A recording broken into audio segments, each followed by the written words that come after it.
বিসমিল্লাহির রহমানির রহিম। আসসালামু আলাইকুম। পবিত্র মাহে রমজানের শুভেচ্ছা সবাইকে। কেমন আছেন আমার প্রিয় বন্ধুরা? আশা করি যে যেখানে যে অবস্থানে থাকুন না কেন অনেক অনেক ভালো আছেন, সুস্থ আছেন, নিরাপদে আছেন। আমিও আল্লাহর অশেষ রহমতে আপনাদের সকলের দয় আলহামদুলিল্লাহ ভালো আছি। কাছে কিংবা দূরে, দেশ ও দেশের বাহির থেকে যে যেখান থেকে এই মুহূর্তে আমার এই ভিডিওটা দেখতেছেন, আমার এই ভিডিওটার সাথে যুক্ত আছেন, তাদের সবার প্রতি রইল আমার মন থেকে অনেক অনেক দোয়া এবং আন্তরিক ভালোবাসা। তো জানি না কে কে এখন আমার এই ভিডিওটার সাথে আছেন, আমার এই ভিডিওটা দেখতেছেন। তো ভিডিওর শুরুতেই যদি লাইক দিতে ভুলে গিয়ে থাকেন তাহলে মনে করিয়ে দিলাম, প্লিজ মনে করে একটা লাইক দিয়ে দিবেন। তো বন্ধুরা, এই রমজান আসাতে কিন্তু আমরা কেউ কাউকে সেরকমভাবে সময় দিতে পারতেছি না, যতটুকু পারতেছি সেটুকু দিতেছি। তো বন্ধুরা, এই রমজান মাসে কিন্তু আমাদের সবাইকে সবার জন্য একটু ছাড় দিতে হবে। তো বছরের একটি মাস, সেটা হলো পবিত্র মাহে রমজান মাস। এটা হলো সিয়াম সাধনার মাস। তো সারা বছর আমরা যা কিছুই করি না কেন, এই একটি মাস কিন্তু আমাদের জন্য অনেক ফজিলতপূর্ণ এবং গুরুত্বপূর্ণ। তাই সবকিছুর ঊর্ধ্বে হলো সিয়াম সাধনা, সেটা আগে করব, সেদিকে আগে মনোযোগ দেব, তারপর হলো এই কাজটি আমরা করব। তো সে কারণে কিন্তু কাউকে আমরা সেরকমভাবে সময় দিতে পারতেছি। তো বন্ধুরা, দেখতে দেখতে কিন্তু একটি মাস ঠিক চলে যাবে। সামনে আরো অনেক মাস আমাদের জন্য পড়ে থাকবে। তো আমরা যদি আল্লাহ পাক আমাদেরকে হায়াতে বাঁচিয়ে রাখেন তাহলে হয়তো সামনে রমজান আমরা পাবো, আর যদি আমাদের হায়াত না থাকে তাহলে কিন্তু পাবো না। তো সেটা চিন্তা করে আমাদের এই সিয়াম সাধনার দিকে মনোযোগ দেওয়া উচিত আমি মনে করি। তো কথায় বলে যে যাই দিন ভালো আসে দিন খারাপ, তো যে সময় যাইতেছি সেটা কিন্তু ভালোই যাইতেছে। আর বন্ধুরা, আমার ফোনটা কিন্তু নষ্ট হয়ে গেছিল আজ সকালবেলা, যখন ভয়েস দিতে বসি তখন হঠাৎ করে ফোনটা অন্ধকার হয়ে যায়, কিছুতে আর অন করতে পারছিলাম না। তো তারপর আমার ছেলে নিয়ে যায় মোবাইলটা নাগরপুর, নাগরপুর নিয়ে দেখে যে মোবাইলে ডিসপ্লে চলে গেছে। তো তারপর সেটা সেরে নিয়ে আসে। তো এখন আমি এই তো ইফতার করার পর বসে বসে ভয়েস দিতেছি। তো আমি আজকে কিন্তু আমার ভিডিওটা ঠিক টাইম মতো ছাড়তে পারিনি, আর আমি কারো ভিডিও আজকে দেখতে পারিনি, কারো ভিডিওতে সময় দিতে পারিনি। কিভাবে দেব, সারাদিন তো ফোন নষ্টই ছিল। তো ভাবলাম যে এখন হয়তো ভিডিওটা রেডি আছে, ভয়েস দিয়ে এখন আপলোড দেব। তো বন্ধুরা, আমার এই ভিডিওটা ছিল প্রথম রোজার প্রথম ইফতারির। তো সেদিনের এই যে ইফতারিটা যে করেছিলাম, অনেক তাড়াহুড়ার মধ্যে করেছিলাম, সুন্দর করে যে একটু ডিটেলস আপনাদের সাথে শেয়ার করব সেটা পারছিলাম না। তো করেছিলাম হলো ডিমের চপ, বেগুনি, আর হলো আলুর চপ, আর বুট ভুনা করেছিলাম। তো বুট হলো আমি সিদ্ধ করেছিলাম, 1 কেজি বুট সিদ্ধ দিয়েছিলাম, সাথে আলু দিয়েছিলাম একটু বেশি করে। তো সেগুলো সিদ্ধ করে শুধু আলুর চপটা আর হলো বুটটা আমি ফ্রোজেন করেছি, আর কিছু ফ্রোজেন করিনি। তো বন্ধুরা, এই রমজান মাসে কিন্তু শেষ রাতের রান্না, তারপরে যে ইফতারি তৈরি করা, এগুলো করতে আমার খুব ভালো লাগে। খেতেও মন্দ লাগে না। তো তেলে ভাজা জিনিস এগুলো একটু কম খাওয়াই ভালো, সারাদিন যেহেতু রোজা থাকা হয়। তো জানি যে কম খেলে ভালো, না খাওয়াই ভালো। তো তারপরেও কিন্তু রোজা থেকে ইফতারি একটু না খেলে আমার ভালো লাগে না। অল্প করে হলেও ইফতারি খাবো, তাহলেই ভালো লাগবে। ইফতারি না খেলে মনে হয় না যে রোজা ছিলাম। তো বন্ধুরা, ইফতারির যে আয়োজন, যেমন আদা রসুন বাটা, তারপরে কিছু মশলা রেডি করা, এগুলো কিন্তু আগেই করতে হয়। তো আমি কিন্তু আগে রেডি করতে পারিনি, আজকে আমি সেগুলো রেডি করেছি। সে কারণে আমার রান্নাবান্না অনেক পিছিয়ে গেছে। আমি ঠিকঠাক মতো তেমনভাবে ভিডিও আমি আপনাদের সাথে শেয়ার করতে পারতেছি না।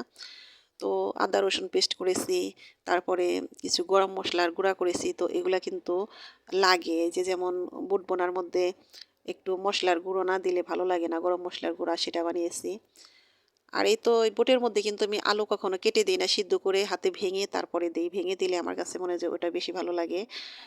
তো পেঁয়াজ, কাঁচামরিচ, তেজপাতা, আদা রসুন পেস্ট, এগুলো দিয়ে ভালো করে কষিয়ে তারপরে এর মধ্যে দিয়ে দিব হলো শেষ মুহূর্তে দিয়ে দিব, যখন হয়ে যাবে তখন দিয়ে দিব ধনিয়া পাতা, আর হলো গরম মশলার যে গুঁড়াটা করেছি সেটা দিয়ে দিব। তো অনেকেই দেখি যে আনাম, এলাচ, দারচিনি এগুলো দেই, তো আমি ওগুলো দিই না, আমি গুঁড়া করেই দিই রমজান মাসে। তো এত তাড়াহুড়ার মধ্যে বুটটা ভুনা করেছি, আমি টমেটো কেটে রেখেছি কিন্তু দিতে ভুলে গেছিলাম, তো দেই নাই, ওভাবে নামিয়ে ফেললাম। তো আমি এখন আলুর চপ, বেগুনের চপ, আর হলো ডিমের চপগুলো বানাবো। তো তার জন্য আমি বেসনটা আগেই রেডি করে রেখেছি। তো আমি বেসনের মধ্যে শুধু হলুদের গুঁড়ো, মরিচের গুঁড়ো, আর হলো গরম মশলার একটু গুঁড়ো দিয়ে দিছি। ওগুলো দিয়ে ভালো করে বেসনটাকে মেখে রেখেছিলাম। বেসনটা কিভাবে বানালাম সেটা আমি আপনার সাথে শেয়ার করতে পারিনি, তো সামনে সময় আছে করব। তো এই বেসনের মধ্যে কিন্তু আমি কর্নফ্লাওয়ার বা বেকিং সোডা এগুলো কিছুই দিইনি। তো যেভাবে ভাঙিয়ে আনা হয়েছিল সেভাবেই আমি মশলাগুলো দিয়ে মেখে বেসনটা তৈরি করেছিলাম। তো আমার বেসনে কিন্তু বেশ ফুলকো ফুলকো হয়েছিল এই চপগুলো। তা তো আপনারা দেখতেই পারতেছেন, অনেক সুন্দর হয়েছিল একদম। তো এরকমই হয়, আমি যখনই এই চপগুলো বানাই আমার চপগুলো অনেক সুন্দর হয়। তো আমার কিছু প্রিয় প্রিয় আপু আছে এক্সপার্ট, যারা রান্নাবান্নার ভিডিও সবসময় দিতেছেন দেখতেছি। তো তাদের কাছ থেকেও কিছু শিখতেছি। তারাও কিন্তু অনেক সুন্দর করে মাসাল্লাহ এই চপগুলো বানান, দেখতে খুব ভালো লাগে। তো আপনাদের প্রসেসিংটা অনেক সুন্দর হয়, যখন রান্নাবান্নার ভিডিওগুলো প্রসেসিং করে সুন্দর করে দেখিয়ে করেন, আমার খুব ভালো লাগে। আমার খুব ইচ্ছে করে যে আমি ওভাবে করি, কিন্তু আমি পারি না।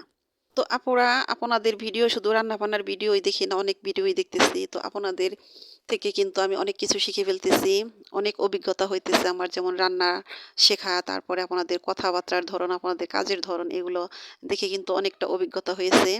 তো আমি কিন্তু গ্রামে থাকি, গ্রামেরই একটা মেয়ে, সাদামাটা পরিবারের একটা বউ আমি। তো ইচ্ছা থাকলেও অনেক কিছু শেখা হয় না, শিখতে পারি না। বাড়ির ভিতরে চার দেয়ালের মাঝখান থেকে কিছু কিন্তু শেখা যায় না ইচ্ছে করলে। কিন্তু আপনাদের সাথে থাকতে থাকতে, আপনাদের দেখতে দেখতে কিন্তু অনেকটা অভিজ্ঞতা হয়েছে। তো জানি না সফলতা পাবো কিনা এ কাজ করে। তো আপনাদের সাথে যে এই সময়টুকু দিতেছি, আপনাদের সাথে কমেন্ট করি, কথা বলি, এতেই কিন্তু আমার অনেক ভালো লাগে। শুধু আপুদের কথা বললে তো হবে না। তো আমি একটা ভাইয়ার ভিডিও দেখি, তো নামটা এখন ভুলে গেলাম। তো সে ভাইয়ার ভিডিও কিন্তু আমার খুব ভালো লাগে। সে সবসময় উপকারী ভিডিওই দেয় গাছ নিয়ে। তো আমার কিছু প্রিয় আপু আছেন, যারা সবসময় আমাকে অনেক সুন্দর করে কমেন্ট করেন। তো আমি সে আপুদের নাম এখন আর বলতেছি না। তো সময় মতো বলবো, সামনে সময় আছে তখন বলবো। তো এখন আমি সেগুলো গুছিয়ে বলতেও পারবো না, কারণ আমার সারাদিন কিন্তু আজকে এমনিতেই মনটা খারাপ ছিল, যে ফোনটা যখন ডিসপ্লে চলে গেছিল তখন ভাবলাম যে আদৌ ফোন সারতে পারবো কিনা, কি হলো না হলো। আর এই মুহূর্তে তো টাকা দিয়ে ফোন কেনাও সম্ভব না। সে কারণে সব কিছু কেমন যেন অগোছালো হয়ে গেছিল, মনটা খারাপ ছিল সারাদিনই। তো আপুরা, আপনাদের অসংখ্য অসংখ্য ধন্যবাদ যে আপনারা এত সুন্দর করে আমাকে কমেন্ট করেন। আমি কিন্তু কমেন্ট পড়ে মুগ্ধ হয়ে যাই, যে এতটা আপন হয়ে গেছি আপনাদের এই কয় মাসে। আমার কিন্তু খুব ভালো লাগে, ভাবতেই ভালো লাগে। আপনারা যে এত অল্প সময়ে আমাকে এতটা আপন করে নিবেন, আমি কখনো ভাবিনি। তো আমিও আপনাদের মাঝে ডুবে আছি। আপনাদের নিয়ে সারাদিন ভাবি, আপনাদের কথা মনের ভিতরে সারাক্ষণ ঘুরপাক খায়। হয়তো কথা বলতে পারি না ফোনে, কিন্তু কমেন্টে যেটুকু হয় সেটুকু নিয়েই অনেক শান্তি পাই। তো বন্ধুরা, আপনাদের জন্য অনেক অনেক দোয়া ও ভালোবাসা আমার মন থেকে সবসময় আছে, থাকবে। জানি না এই প্ল্যাটফর্মে কতদিন কাজ করতে পারবো, টিকে থাকতে পারবো কি পারবো না, সেটা হয়তো জানি না। তো চেষ্টা করব টিকে থাকার জন্য, আপনাদের সাথে মিলেমিশে থাকার জন্য। দোয়া করবেন আপনারাও আমার জন্য। তো বন্ধুরা, যে কোনো কারণবশত আমার মনটা সবসময়, বেশিরভাগ সময় খারাপই থাকে। মনটা অতটা চঞ্চল রাখতে পারি না। তো সেটাও আমি আপনাদের সাথে আস্তে আস্তে সব কিছুই শেয়ার করব।